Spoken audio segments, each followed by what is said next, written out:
Hi friends, welcome back to my channel Easy Threads and Needle. Hi friends, இந்த வீடியோவில் ஒரு A-line kurti எப்படி stitch பண்ணலான்னு பார்க்க போகிறோம். இதில் கட்டிங் அண்ட் ஸ்டிச்சிங் உங்களுக்கு சேர்த்து போட்டிருக்கேன். இது வந்து என்னோடது தான். நான் ஜெயச்சந்திரனில் பர்ச்சேஸ் பண்ணது. லைனிங் இல்லாமல் தான் ஸ்டிச் பண்ண போகிறேன். ரயான் மெட்டீரியல் ஒரு 3 meters கிட்ட எடுத்திருக்கேன்.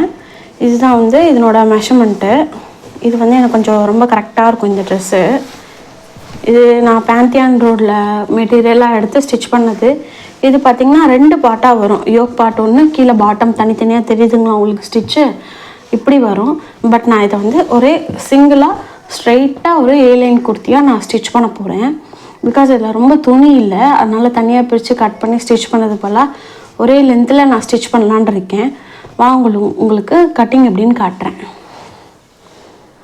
ஃபர்ஸ்ட்டு துணியை நல்லா நம்ம மடித்து போட்டுக்கலாம். நல்லா ஸ்ட்ரைட்டாக லாங்காக நான் போட்டுக்க போகிறேன். கரெக்டாக ஃபோல்டிங் வந்து நான் இருக்கிற பக்கம் ஃபோல்டிங் வர மாதிரி மடித்து போட போகிறேன்.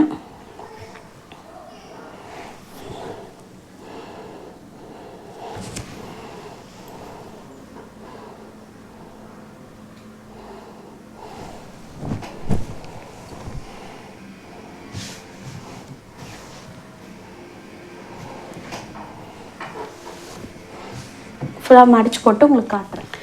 இங்கே பாருங்கள், நான் ஃபுல்லாக துணி வந்து நல்லா டேபிள் ஃபுல்லாக நீட்டாக விரித்து போட்டுட்டேன். என்ன லென்த் இருக்கோ அதே மாதிரி விரித்து போட்டால் லைட்டாக அயனும் பண்ணிக்கிட்டேன். ரொம்ப சுருக்கமாக இருந்துச்சு, அதனால் கொஞ்சம் அயனும் பண்ணிக்கிட்டேன். ஃபர்ஸ்ட் வந்து இந்த ஃப்ராக்கோட லென்த் நம்ம செக் பண்ணிக்கலாம். கரெக்டாக இந்த ஷோல்டர் டு அந்த எண்டோவில் நம்ம செக் பண்ணணும்.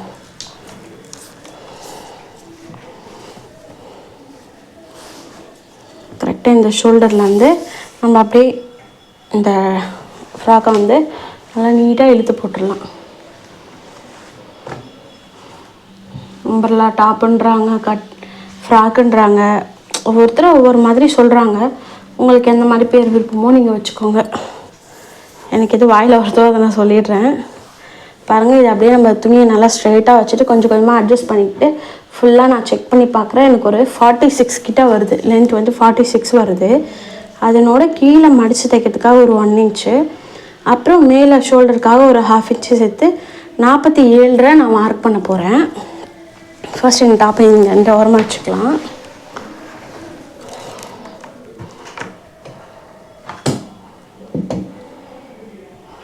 கரெக்டாக இங்கேருந்து 47 எனக்கு எங்கே வருதோ அந்த இடத்துல நான் மார்க் பண்ணிக்கிறேன்.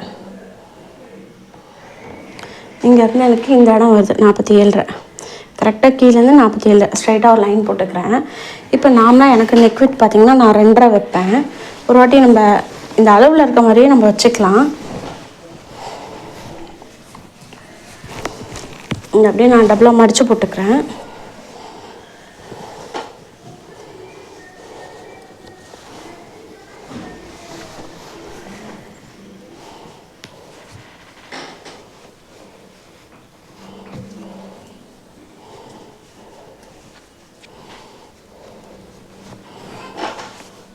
கரெக்டாக நீங்கள் ஃபுல்லாக கூட அதை வைக்கணும்னு அவசியம் இல்லை. நமக்கு இந்த வேஸ்ட் வரலும் கரெக்டாக ப்ராப்பராக வச்சுக்கிட்டாலே போதும். அதுக்கப்புறம் நம்ம அப்படியே கிராஸாக தானே கொண்டு போகிறோம். ஸோ கரெக்டாக இருக்கும். இந்த அளவுக்கு மட்டும் நான் இதை ஸ்ட்ரைட்டாக வச்சுக்கிறேன். வச்சுட்டு நம்ம அப்படியே நெக் எல்லாத்தையும் மார்க் பண்ணிக்கலாம். மேலே 1/2 inch விட்டுட்டு, தெரியுதுங்களா, 1/2 inch இருக்குது. நான் இன்னும் கூட லைட்டாக இறக்கிக்கிறேன். 1/2 inch விட்டுட்டு அப்படியே நம்ம மார்க் பண்ணிக்கலாம்.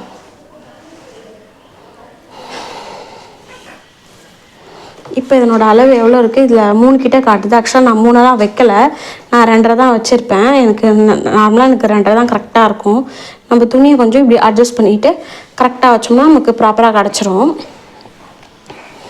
இங்கே வந்து இந்த 2.5 inch கரெக்டாக தெரியுதுங்களா. இப்போ எனக்கு வந்து 2.5 இருக்குது. உங்களுக்கு அந்தளவுக்கு தெரிய வாய்ப்பு இல்லைன்னு நினைக்கிறேன். நீங்கள் வந்து 2.5 inch மார்க் பண்ணிவிட்டு அதுக்கப்புறம் ஷோல்டர் வந்து செக் பண்ணி பார்க்குறேன். ஷோல்டர் வந்து ஒரு 3.5 கொடுத்துருக்கேன். 3.5 ஒரு 1/2 inch சேர்த்து 4 inch ஷோல்டருக்கு நான் இங்கே மார்க் பண்ணிக்கிறேன். மார்க் பண்ணிவிட்டு ஆமோட ஹைட் வந்து இந்த இடத்துல வருது. கரெக்டாக துணியை வந்து இந்த பக்கம் இப்படி கையை வச்சுக்கிட்டு இப்படி இழுத்திங்கன்னா உங்களுக்கு அந்த ஷேப் வந்து நல்லா நீட்டாக தெரியும். ஓகேங்களா. துணியை நம்ம இப்படிலாம் கொஞ்சம் அட்ஜஸ்ட் பண்ணோம்னா அது நல்லா பர்ஃபெக்டாக நமக்கு கிடைக்கும். ஸோ இந்த மாதிரி அட்ஜஸ்ட் பண்ணிக்கிட்டு எனக்கு இந்த இடத்துல முடியுது. இதுக்கு மேலே ஒரு மார்க் பண்ணுறேன். இங்கே முடியுது, அதுக்கு மேலே 1/2 inch தள்ளி மேலே ஒரு மார்க் பண்ணிவிட்டு இந்த எண்டு எனக்கு முடியுதா, செஸ்ட் வந்து இந்த இடத்துல வந்து இங்கேருந்து இங்கே முடியுது, இந்த இடத்துல ஒரு மார்க்கிங் நம்ம கொடுத்துக்கலாம். அதே மாதிரி வேஸ்ட்டுக்கும் இந்த இடத்துல ஒரு மார்க்கிங் வந்து கொடுத்துக்கிறேன். போதும். இதுக்கப்புறம் வந்து நம்ம பேக்கோட ஆமோட அளவு வந்து ஒரு வாட்டி அளந்து பார்த்துக்கலாம். இங்கே கரெக்டாக இந்த ஷோல்டர் பாயிண்டில் வந்து இந்த ஸ்டிச்சிங் மேலேயே பக்கத்துலேயே வச்சு ஒட்டின மாதிரி நான் அப்படியே அளக்குறேன். அழுத்தோம்னா எனக்கு ஒரு 9.75 கிட்ட வருது. நான் ஒரு 10 இன்ச்சாகவே வச்சுக்கிறேன். ஏன்னா தண்ணியில் போட்டால் கொஞ்சம் ஷ்ரிங்க் ஆகும் இல்லையா, அதனால் 10 இன்ச்சுனே வச்சுக்கிறேன். இப்போ இதை எடுத்துட்டேன். இப்போ எடுத்துகிட்டு நம்ம இந்த எல் பேஸ் வந்து போட்டுக்கலாம்.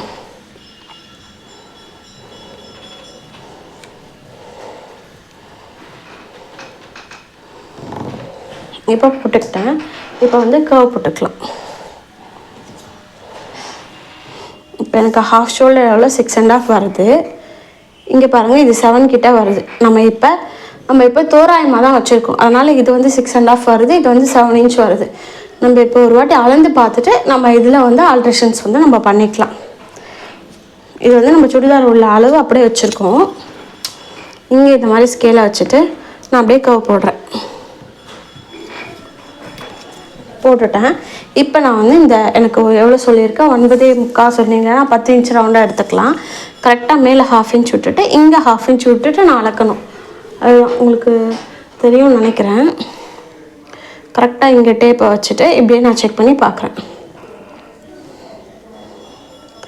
ஸோ பாருங்கள், எனக்கு 12 இன்ச் கிட்ட வருது. அப்போனா இந்த அளவு வந்து எனக்கு சரியாக இல்லை. ஸோ நான் ஒரு 1/2 இன்ச் வந்து மேலே போடுறேன், மேலே தள்ளி கொடுக்குறேன்.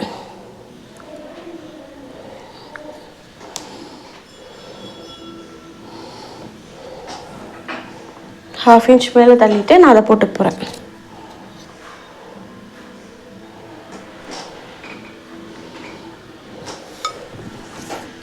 மேபி எனக்கு இது வந்து இப்போ இதுவும் 6.5 இருக்குது, இதுவும் 6.5 இருக்குது.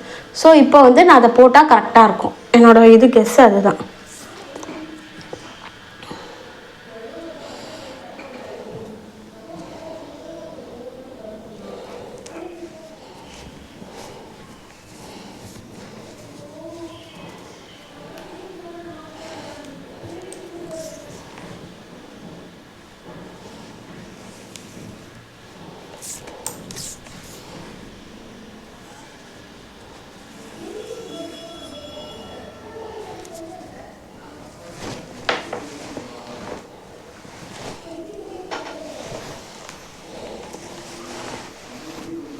நான் ஒரு வாட்டி இதுலேயும் இதனோட ஹைட் வந்து ஒரு வாட்டி செக் பண்ணிக்கிறேன். ஏன்னா எனக்கு வந்து கொஞ்சம் முன்ன பின்ன வர மாதிரி இருக்குது. டேப்பு கரெக்டாக இல்லை 1/2 இன்ச் மேலே வச்சுட்டு டேப் இப்படி வச்சுட்டு கரெக்டாக இந்த இடத்துல நான் அளந்து பார்க்குறேன். கரெக்டாக எனக்கு வந்து 6.5 கிட்ட 6 கிட்ட வருது. ஆக்சுவலாக 6னால் கரெக்டாக இந்த ஸ்டிச்சஸ் இங்கே இருக்கும் இல்லையா, இதே நமக்கு தையல் பகுதி இதை விட்டு 1/2 இன்ச் மேலே 6 வருது. அப்போ நம்ம 6ல் வந்து இதை அளந்து பார்க்கலாம். இங்கே 6.5 இருக்கா, நான் இதை 6ல் வச்சு ஒரு மார்க் கொடுப்பேன்.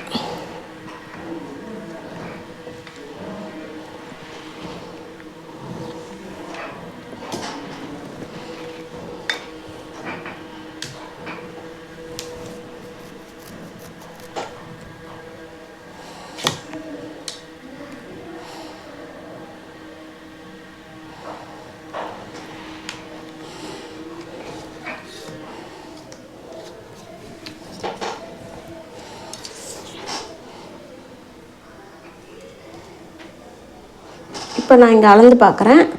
ஸோ இது பாருங்கள், எனக்கு அந்த சீம் அலவன்ஸோடு சேர்த்து ரொம்ப கரெக்டாக வருது. இந்த இடம் வந்து ரொம்ப கரெக்டாக வருது.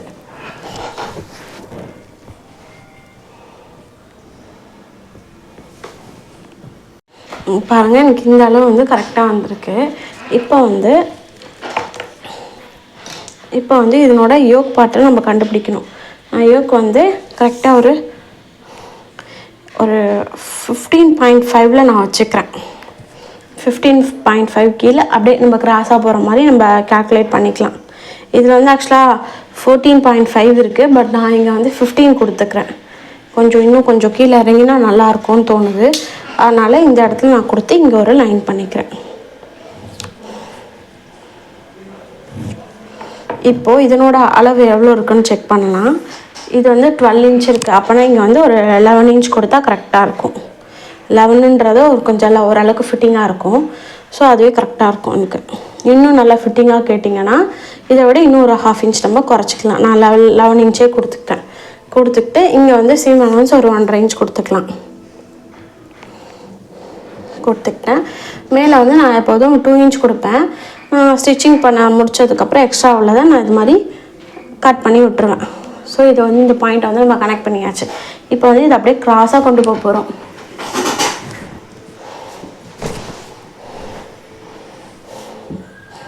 இப்போ வந்து நான் இந்த சைடில் வந்து துணியெல்லாம் எதுவும் ஜாயின் பண்ண போகிறதில்ல. ஸோ இதில் வந்து இந்த எண்டு வரலும் நான் அப்படியே லைன்ஸ் போட போகிறேன். ஏன்னா எனக்கு ரொம்ப ஃப்ளார்லாம் தேவையில்லை. அதனால் நான் அப்படியே க்ராஸாக கொண்டு போக போகிறேன். இருங்க, நான் உங்களுக்கு அப்படியே காட்டுறேன். கொஞ்சம் கொஞ்சமாக கட் பண்ணிவிட்டு அப்படியே இதனோட காட்டுறேன் உங்களுக்கு கீழே எப்படி நான் முடிக்கிறேன்றதை.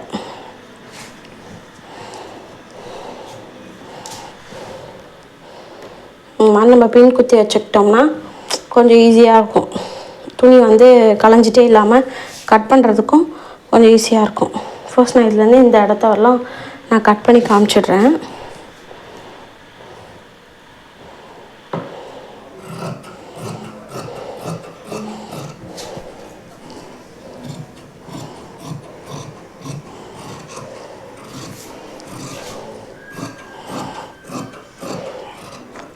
இது ஏன் துணி வந்து உங்களுக்கு இந்த அளவுக்கு டிஃப்ரென்ஸ் இருக்குன்னா, இந்த துணி வாங்கி நான் ஒரு 1 இயர் கிட்டே இருக்கும். நம்ம அதை யூஸ் பண்ண இதனோட அளவுலாம் வந்து கொஞ்சம் எக்ஸ்பேண்ட் ஆகும். பாருங்கள், ஒரு 1 இன்ச் கிட்டே எனக்கு டிஃப்ரென்ஸ் காமிச்சிருக்கு.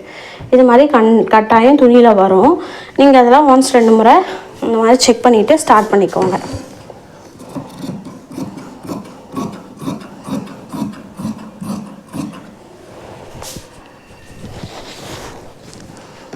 இதை அப்படியே கட் பண்ணிவிட்டு போகிறேன். நான் உங்களுக்கு கீழே அப்படியே எப்படி முடிக்கிறேன்றதை காட்டுறேன். பாருங்கள், தெரியுதுங்களா? இதை அப்படியே நான் எடுத்துக்கிட்டேன். அப்படியே கொஞ்சம் கொஞ்சமாக கீழே கொண்டு வரேன்.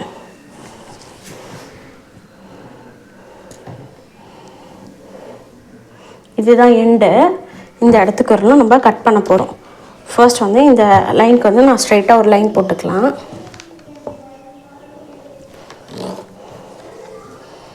இதே கிராஸாக கொண்டு வந்து இங்கே முடிச்சுக்கலாம். ஓகேங்களா?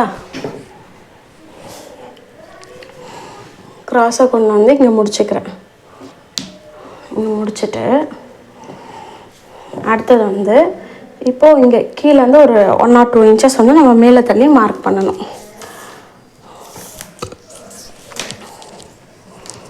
கீழேருந்து ஒரு 2 inches பக்கம் நான் இங்கே மார்க் பண்ணிக்கிறேன். மார்க் பண்ணிவிட்டு இப்படி கிராஸாக நம்ம கட் பண்ண போகிறோம். ஓகேங்களா? உங்களுக்கு இன்னும் கொஞ்சம் கிட்டக்க காட்டுறேன். இந்த எண்டில் இங்கே கீழேருந்து ஒரு 2 inches மேலே தள்ளி நான் மார்க் பண்ணிக்கிறேன். இந்த எண்டில் கீழேருந்து ஒரு மேலே 2 inches பக்கம் மார்க் பண்ணிவிட்டு இந்த எண்டுலேருந்து இப்படி கிராஸாக ஒரு லைன் போட்டு இந்த லைனை நான் அட்டாச் பண்ணிக்கிறேன். இப்போ நம்ம இதை அப்படியே கட் பண்ணிடலாம்.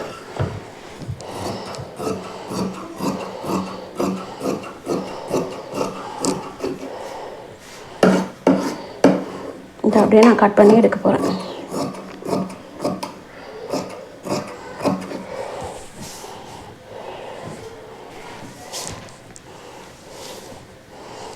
என் வாட்டத்துக்கு நான் திருப்பிட்டு கட் பண்ணிக்கிறேன்.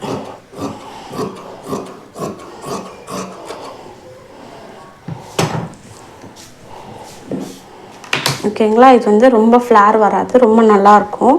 நான் உங்களுக்கு இதனோட ஸ்டிச்சிங் வீடியோவை இதுக்கு அடுத்து நான் உங்களுக்கு அப்படியே போடுறேன். பாருங்கள், நம்ம ஃபுல்லாக நீட்டாக முடிச்சிட்டோம். இப்போ வந்து இந்த அளவு நமக்கு தேவை. இந்த அளவு வந்து ஸ்லீவுக்கு நம்ம கட் பண்ணுறதுக்கு தேவைப்படும். அதனால் இந்த எண்டு டு அந்த எண்டை நான் மெஷர் பண்ணிக்கிறேன். எவ்வளோ வருது நமக்கு? ஒரு 10 inch கிட்ட வருது. இது நம்ம நோட் பண்ணிக்கலாம்.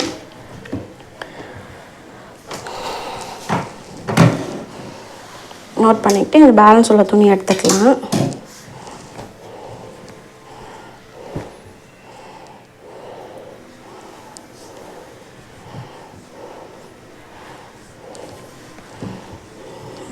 எக்ஸ்ட்ரா உள்ள துணியெல்லாம் நான் கட் பண்ணிக்கிறேன். இதெல்லாம் வந்து நாங்கள் என் பாப்பாவுக்கு எதாவது ஸ்டிச் பண்ணோம்னா அப்படியே சேர்த்து வச்சு ஸ்டிச் பண்ணிடுவேன். எதாவது டிசைன் பண்ணிக்கலாம் நம்ம.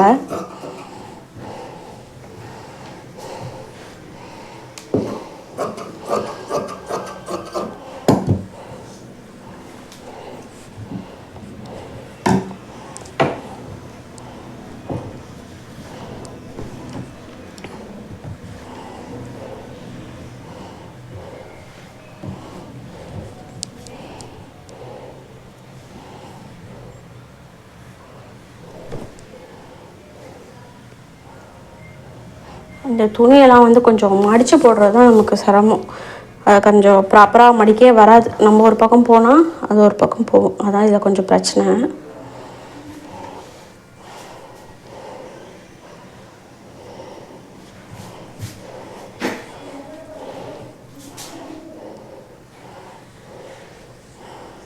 பாருங்கள், இந்த மாதிரி நான் மடித்து போட்டுக்கிட்டேன்.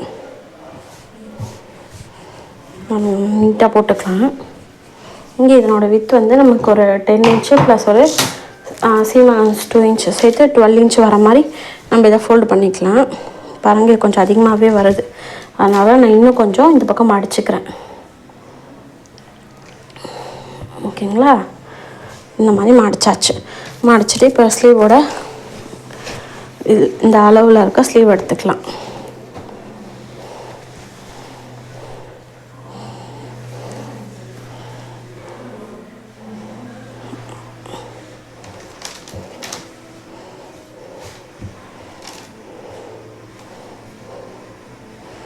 இதை எடுத்துக்கிட்டேன். கீழே நம்ம மடித்து தைக்கிறதுக்காக ஒரு 1 இன்ச் அளவுக்கு கீழே விட்டுட்டு பாருங்கள், இந்த அளவு வந்து ஒரு 1 இன்ச் இருக்கும். தெரியுதுங்களா? கரெக்டாக 1 இன்ச் இருக்குது. இந்த இடத்த கொஞ்சம் நல்லா நீட்டாக எடுத்து விட்டுட்டு இந்த இடத்த இப்படி பிடிச்சிக்கிட்டு இந்த துணியை நல்லா இப்படி தூக்கிட்டா நமக்கு நல்லா ப்ராப்பராக வந்துடும். இதை அப்படியே ஜஸ்ட் நம்ம மார்க் பண்ணிக்கலாம். இந்த மார்க்கரோட ஒரே போராட்டமாக இருக்குது. எங்கே வச்சேன்னு தெரில. இதோ இருக்க மார்க்கர். ஓகே, இதை வந்து இந்த இடத்துல நம்ம இங்கே ஒரு மார்க் பண்ணிக்கலாம். மார்க் பண்ணிவிட்டு ஜஸ்ட் இதை ரொம்ப ஒட்டி போடல, கொஞ்சம் லைட்டாக ஸ்பேஸ் விட்டே நான் போடுறேன். அதே மாதிரி இந்த கேப் வந்து எங்கே முடியுதோ அதை ஒரு மார்க் பண்ணிக்கலாம். மார்க் பண்ணிவிட்டு நம்ம இதை ரிமூவ் பண்ணிக்கலாம். இப்போ வந்து இங்கே ஒரு மார்க் கொடுத்துக்கிறேன். இப்போ இங்கேருந்து இந்த கேப் என்ன ஹைட் இருக்குன்னு நம்ம ஒரு வாட்டி செக் பண்ணிக்கலாம். கரெக்டாக வந்து ஒரு 3.5 கிட்ட இருக்குது. ஆமாம், 3.5 இருக்குது. 3.5க்கும் கீழே 3.25 அந்த மாதிரி இருக்குது. ஓகேங்களா? இதை நான் ஒரு மார்க் பண்ணிக்கிறேன். நம்ம அந்த டாப்பில் பார்த்துருப்போம், இல்லை எவ்வளோ 10 இன்ச் பார்த்தோம். இது கரெக்டாக 10 இன்ச் இருக்கான்னு ஒரு வாட்டி செக் பண்ணிக்கலாம். கரெக்டாக இருக்குது. தெரியுதுங்களா உங்களுக்கு? கொஞ்சம் லைட்டாக, ஏன்னா நம்ம அதில் ஆல்ரெடி லூஸெல்லாம் கொடுத்துருக்கோம். ஸோ கரெக்டாக அந்த 10 இன்ச்சை மார்க் பண்ணிவிட்டு அதுலேருந்து ஒரு 2 இன்ச் எப்போவே நான் சீம் அலவன்ஸ் வந்து 1.5 இன்ச் கொடுக்க மாட்டேன். இந்த இடத்துல 2 இன்ச் கொடுத்துப்பேன். தைச்சதுக்கப்புறம் எக்ஸ்ட்ரா உள்ளதை நம்ம கட் பண்ணிக்கலாம், அந்த ரீசனுக்காக. அதே மாதிரி இங்கேயும் நான் 2 இன்ச் கொடுத்துட்டு இந்த லைனை வந்து கனெக்ட் பண்ணிவிட்டு இப்போ அந்த ஷேப் அப்படியே வரைஞ்சிடலாம். நம்ம இங்கேருந்து கட்டாயம் ஒரு 1லேருந்து 1.5 இன்ச் வந்து ஸ்ட்ரைட்டாக வந்துட்டு தான் நம்ம ஸ்டார்ட் பண்ணணும். ஓகேங்களா? நான் அப்படியே ஷேப் போடுறேன். தெரியுதுங்களா? நான் இதில் இங்கே எந்த கால்குலேஷன்லாம் எதுவும் பண்ண மாட்டேன். ஜஸ்ட் அப்படியே ட்ரா பண்ணிவிடுவேன். அவ்வளோதான். நம்ம ஸ்லீவ் வந்து ரெடி பண்ணியாச்சு. இப்போ கட் பண்ணி எடுத்துக்கலாம். என்னோடய ஸ்டிச்சிங் வீடியோ உங்களுக்கு அடுத்த வீடியோவாக உங்களுக்கு ஷேர் பண்ணுறேன். ஏதாவது டவுட் இருந்தால் எனக்கு கமெண்ட்டில் சொல்லுங்கள்.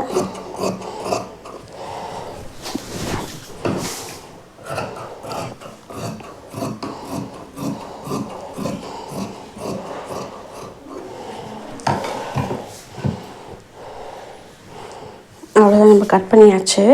இப்போ வந்து ஃப்ரண்ட்டுக்கு வந்து நம்ம ஒரு 1/2 இன்ச் பக்கம் எக்ஸ்ட்ரா எடுப்போம் இல்லையா, அதை நான் மார்க் பண்ணிக்கிறேன். ஃப்ரண்ட் எடுக்கணும் முன்னாடி கரெக்டாக ஆப்போசிட் இருக்கான்னு பாருங்கள். ஆப்போசிட்டில் இருக்குது. ஸோ இங்கே வந்து நம்ம ஃப்ரண்ட்டுக்கு மார்க் பண்ணிக்கலாம். கரெக்டாக இந்த இடத்துல நமக்கு 1/2 இன்ச் டிஃப்ரென்ஸ் வரணும். மற்றபடி கீழே அப்படியே போய் க்ளோஸ் ஆகிடணும். அவ்வளோதான். இது பார்க்க அப்படியே ஃபிஷ் ஷேப்பில் இருக்கும். இதை அப்படியே கட் பண்ணிக்கிறேன். கரெக்டாக 2 கிளாத்தை மட்டும் எடுங்க. சம்டைம்ஸ் நான் எல்லாத்தையும் 2-4 கிளாத்தும் மொத்தமாகலாம் கட் பண்ணியிருக்கேன் ஸ்டார்டிங்கில். அதனால உங்களுக்கு சொல்கிறேன். அவ்வளோதான், கட் பண்ணியாச்சு. தெரியுதுங்களா? உங்களுக்கு டிஃப்ரென்ஸ் தெரியும்னு நினைக்கிறேன். இது பேக்கு, இது ஃப்ரண்ட்டு. இது தெரியணுன்றதுக்காக இந்த இடத்துல வந்து ஒரு சின்ன அர்க்காத் ஒன்று போட்டுக்கலாம். அதே மாதிரி சென்டர் தெரியணுன்றதுக்காக இந்த இடத்துலையும் நம்ம ஒரு அர்க்காத் ஒன்று போட்டுக்கலாம். இங்கேயும் போட்டுக்கலாம். அதுக்கப்புறம் இன்னொரு விஷயம், இந்த இடத்துல வந்து நம்ம 1/4 இன்ச் வந்து கொஞ்சம் கீழே கிராஸாக கட் பண்ணணும். அப்போ தான் வந்து நமக்கு இந்த இடத்துல வந்து சுருக்கம் எதுவும் வராது. நல்லா நீட்டாக பிளண்டாக வரும். ஒரு மாதிரி எப்படி சொல்கிறது, ஒரு சில இடத்துல வந்து ஸ்டிச் பண்ணும்போது புஷ்ஷுன்னு தூக்கிட்டு இருக்க மாதிரி இருக்கும். அந்த இடம் மட்டும் அந்த ப்ராப்ளம் வராமல் அவாய்ட் பண்ணிக்கலாம். ஓகேங்களா? அவ்வளோதான். என்னோடய ஸ்டிச்சிங் வீடியோ உங்களுக்கு அடுத்த வீடியோவாக நான் ஷேர் பண்ணுறேன். தேங்க்யூ.